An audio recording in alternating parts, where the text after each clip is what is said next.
সূরাতুল ফাতিহা। আউযু বিল্লাহি মিনাশ শাইতানির রাজীম। বিসমিল্লাহির রহমানির রহিম।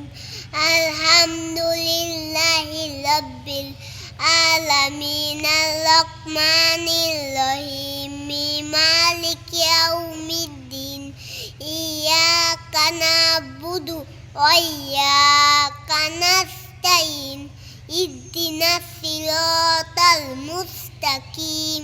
সিরাতাল লাযিনা আন'আমতা আলাইহিম গায়রিল মাগদুবি আলাইহিম ওয়ালাদ-দাল্লিন। আমিন। হইছে?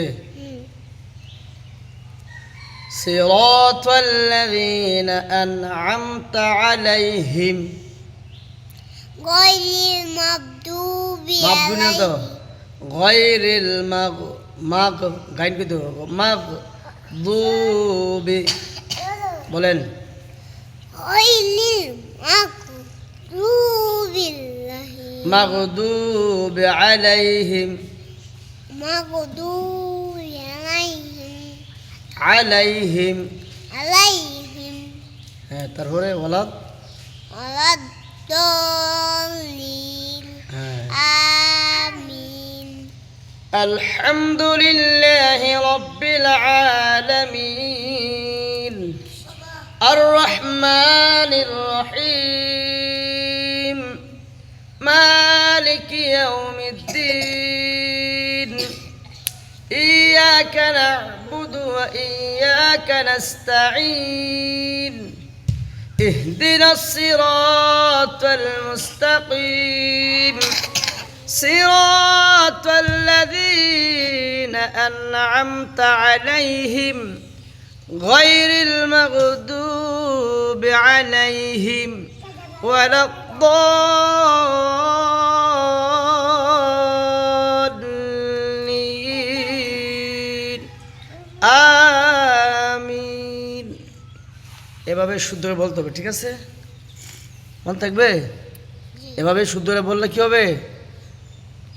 পড়াটা সুন্দর হবে এবং নামাজ কি হবে?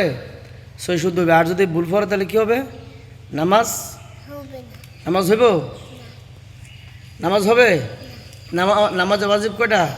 14টা না? কয়টা? 14টা। 1 নম্বর কি? সূরাতুল ফাতিহা পড়া। 1 নম্বর কি পড়া? ফাতিহা। যদি সূরা ফাতিহা না হয় তাহলে তোমার নামাজ কি হয়ে যাবে? আর নামাজ শুদ্ধ হওয়ার জন্য 1 নম্বর শুদ্ধ কেরাত সই শুদ্ধ। কি? নামাজ হওয়ার জন্য 1 নম্বর কি? কেরাত সহি শুদ্ধ, ঠিক আছে? তাহলে এখন থেকে কী করতে হবে? সূরা ফাতিহার সঙ্গে যত আয়াত আছে, যত সূরা আছে, সহি শুদ্ধ পড়তে হবে। কী করে পড়তে হবে? সহি শুদ্ধ করে পড়তে হবে, ঠিক আছে? মনে থাকবে? বলো, আল্লাহ তাআলা আমাদের সকলকে সুন্দরভাবে আল্লাহর কালাম পড়ার তৌফিক দান করুন। আমিন।